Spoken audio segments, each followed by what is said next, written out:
Welcome to another episode of Building Community, brought to you by One Roof Chicago, an intergenerational initiative building housing and career opportunities in the Bronzeville community on Chicago's South Side. I'm Jim Harvey, your host, and we're off to a great start today because we have a very special guest, Mr. Hasanni Olyjimi. Hasanni, in case he doesn't want to tell you, is an award-winning actor, singer, dancer, got incredible talent, and he's got some things he's going to share with us today that will make your head spin, I hope. Just exciting things. Hasanni, welcome to Building Community. Thank you for having me here, Jim. So, tell us, how did you get started in theater, first of all? I'm not sure how we heard about the auditions for The Wiz, but I went out and auditioned for Uncle Henry because he only had 8 lines, and so I figured I could handle that. And so many people kept pushing me to audition for read for the lion. I was like, that's okay, because it was intimidating. So I was like, let me do 8 lines and I'm good.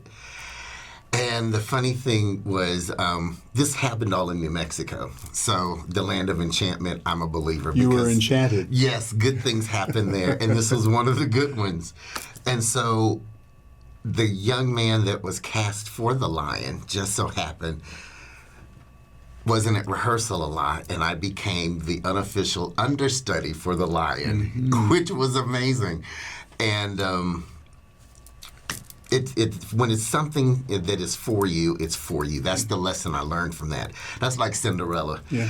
When the shoe is for you, it's for you. Put your foot in there. And so it was for me to be in this position to understudy, to let me know you can do bigger and better if you just go for it. And so I did. You didn't play Cinderella, did you? I wanted to. There was restrictions. So that's great. That's great. So so that just set you on a path in theater, huh? Yes. You got bitten by the bug and never looked back, right? Yes. After The Wiz, I got some confidence, and I auditioned for Donkey in the musical Shrek, and I was cast. So that was my first lead role in theater, and that was very scary because that was more than 8 lines. Yeah. But it was great. You're never too old to build self-confidence and to believe in something else that you can do. So that's what I did. But that was a big production, I'm sure. It was huge. Yeah. It was huge. But it was a lot of fun, but it was a lot of work. Yeah. Well, that's great. That's a show I'm sure that our viewers would love to see you in again. Yeah, right? There you go.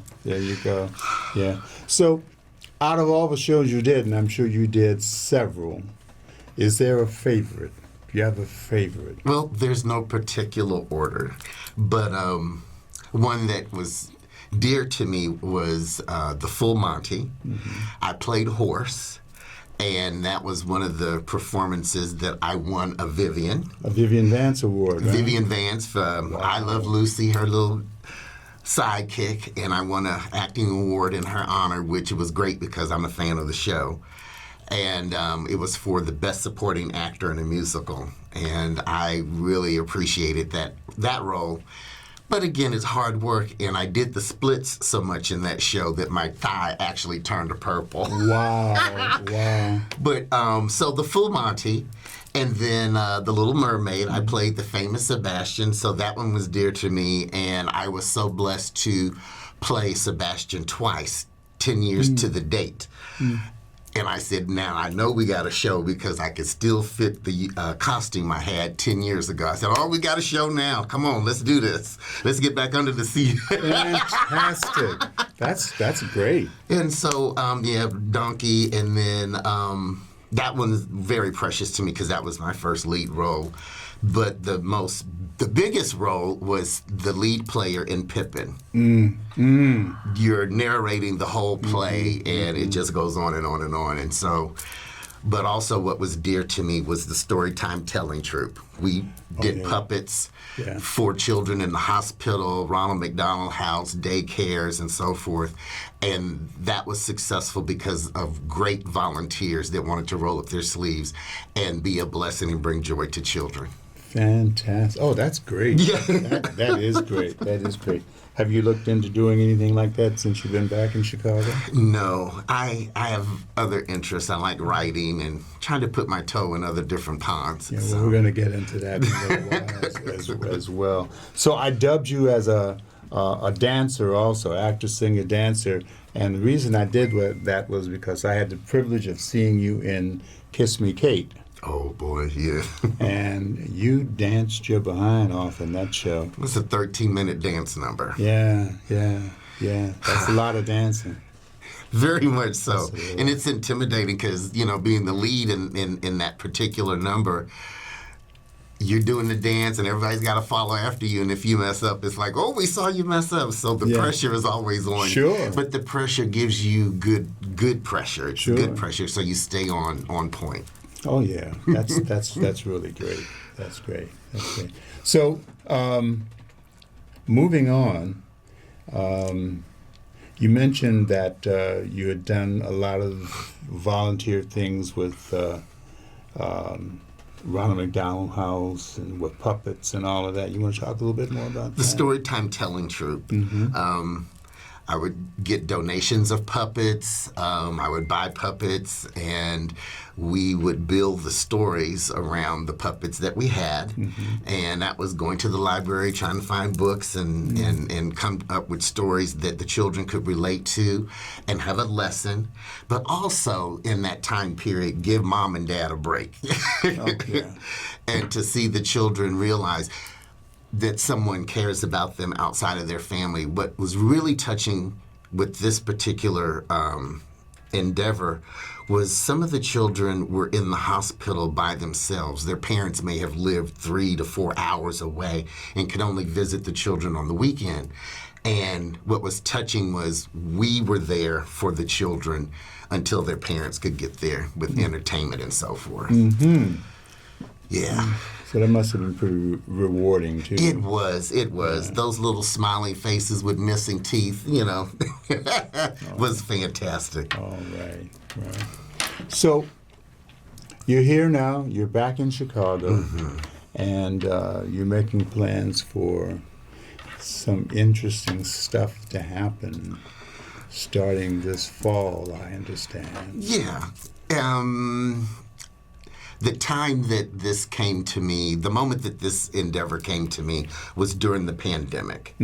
There, my mental health was getting a little unbalanced.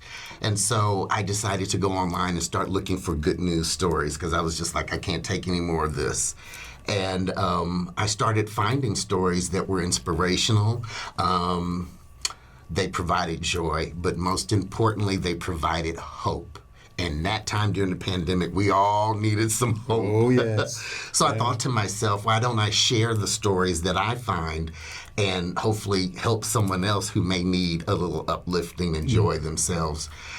So I remember you had a TV show in New Mexico, that Saturday show, and your show was so full of news, political interest, human rights stories. Hard stuff. And so you asked me to come to your business meeting, and I was like, well, can I add something? I think it needs a little lightening up, and can we do good news stories on your show to lighten up the mood a little bit?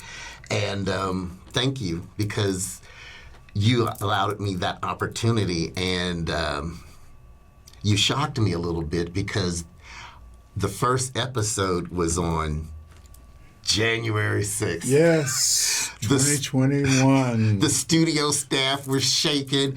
We were shaking. Other guests on the show were shaking. Yeah. But that's where I got my start with Good News News, was being on your show, so thank you. Well, it was a good addition, and as time went on, I remember people coming out of the control room every time it was recorded, to see it on the monitor because they look forward to Good News, and especially to that particular character that you used to kind of end your show. What was her name? Little Big Mama. Little Big Mama. Yeah. She was full of jokes. Full of jokes. Yeah, she was good. So are you going to bring that back here? Oh, yes. Yeah. But, she's going to be coming back as well. She's the extra sauce to the pizza for Good News. Her funny mom jokes, her stories with her best friend Ethel and her grandchildren, her husband. And I love it when things get a little sassy. She always says, "Go take a time out." But she's everybody's favorite grandmother. She's a blast. So she's coming along too. Good. Let's see, I'm going to be doing one-on-one interviews as well as sharing stories that I find. I'm going out into the community to interview people who are doing great things that are feeding the hungry, bringing joy to people, and healing. And so those are some of those stories that are happening locally, because locally there's some bad news too, but there's still good news out there to be shared and spread. So. Well, here's a plug for One Roof Chicago. When the building opens and we've got all those seniors in there, they're going to need, some uplifting from time to time. And when we bring them together for community ventures and things, I think I heard you say something about you were going to be the black bald-headed Bob Barker of Bronzeville. Yes. I want to host game night, Even if you lose, you're still a winner. Okay, I'm going to keep that in mind. So with Good News, I mean, just like with your time in theater, which I hope you go back to as well at some point. But with Good News, you have any favorite stories that you can harken back to? Now, that's not fair, Jim Harvey. There's so many stories.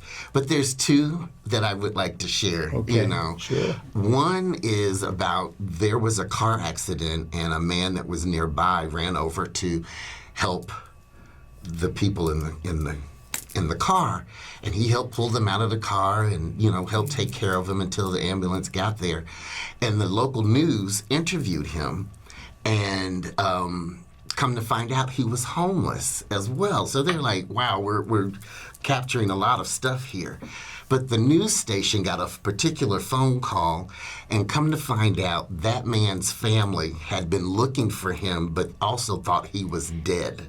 Wow. And it touches my heart because he did something nice, and that niceness was rewarded by him being reconnected with his family. It was so touching to see them just hold on to him because they literally thought he was dead. A good deed brought them back together. Yes, that is so amazing. So stuff like that is just really touching. Yeah. And then the second one was, the title of that particular episode was called Spare Parts. And the story goes, this gentleman, he was just thinking, I have 2 kidneys. Let me donate one. And he found a way to donate one of his kidneys, and he found out that his kidney was going to a little boy in the hospital, and he went to visit him and after the surgery and got a chance to meet him. And he was so touched and inspired that he created a nonprofit that helps people get connected to donating Spare parts. And that's the name of his nonprofit, Spare Parts. Wow. So, yeah, if you can give, That's amazing. I have because I give, and I give because I have. So he had and he gave. And now that young man is going to spread good news to someone else. Sure. It's planting that seed that helps the next person and helps the next person. So. Those are really good news stories. Oh yeah. And I think in these days and times, we need as much of that as we possibly can get. I used to study. Well, I did study to be a minister, and I cussed too much. So that didn't work out too well. So I had to find my own lane. So I wasn't really qualified to spread the good news, spread the good word, but I sure can spread the good news. Okay. Well, that's good. And so I spread good news on Facebook. And coming in October, on my birthday, October 5th, we are launching our first ever Good News YouTube channel. So we're looking forward to stepping it up, taking this new journey, and doing something new. I'm inspired by these stories, and so I'm inspired to do bigger and better and to go places that I've never gone before. That's fantastic. Fantastic. So a launch in October, huh? On October your birthday. 5th, yes. Oh, that's fabulous. That is going to be fantastic. We're vamping it up. We're stepping up. Just inspired to do more and to find new stories out there. There's always a new story out there to be told. Are you going to bring any guests on your show? Yes. I plan to get out there and do one-on-one interviews. I have 2 already that I'm excited about, and people are feeding people, and one guy had a stroke and he's still teaching choreography and dance. Wow. And so, Yeah. don't let anything stop you. Keep going. And that's what the show is, to inspire and uplift the viewers with nothing but ding, good news. Well, we could use all the good news we can get. Definitely. The craziness that's going on in this country is bleeding over into the world. So if I can spread good news to people near and far, sign me up. Absolutely. Absolutely. Yeah. Well, good. We've been talking with Hasanni Olyjimi, and he's got an incredible background, lots of theater, lots of entertaining, and a singer as well. People have been after you, I understand, to come and sing here and there. Any of those things of interest to you? Will you be singing anywhere coming up? No, I'm going to let the cats in the alley sing in the garbage cans. I'll let them take that, Are they gonna? Is that competition for you? Yes. So you're competing with the cats in the alley now, Yes. huh? Well, I think some of the people that I've heard have been after you to sing for them would disagree with that. That's for sure. Yeah. So, any other projects that you're working on in the future? I'm working on my first play called Steps, and I'm also working on a one-man show that's based off my life. Yeah. Can you tell us anything about it, or is it still a secret? Well, the title of it is This Little Light of Mine. And that was my favorite childhood song in Sunday school. Mm-hmm. And so that's the song that I've always lived with, being black and gay. Mm-hmm. People wanted to blow my light out, and tell me to hide it under a bushel, but I refused to do so. And so I'm really excited about this endeavor is because I'm going to push myself to get back on my saxophone, because that's got to be a part of the story.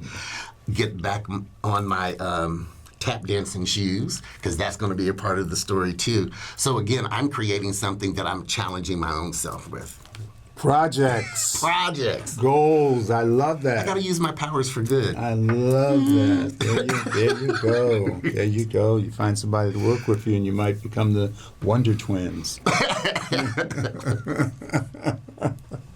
All right. Anything else that you can share with us? Are you looking at getting back on the stage? Not right now, but it's still there. It's great to be on stage, it's great to be the lead, but I really enjoy backstage.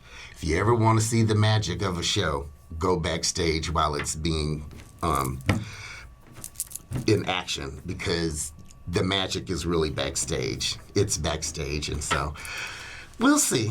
I want to direct as well, but Yeah. Well, good. All right. Goals again.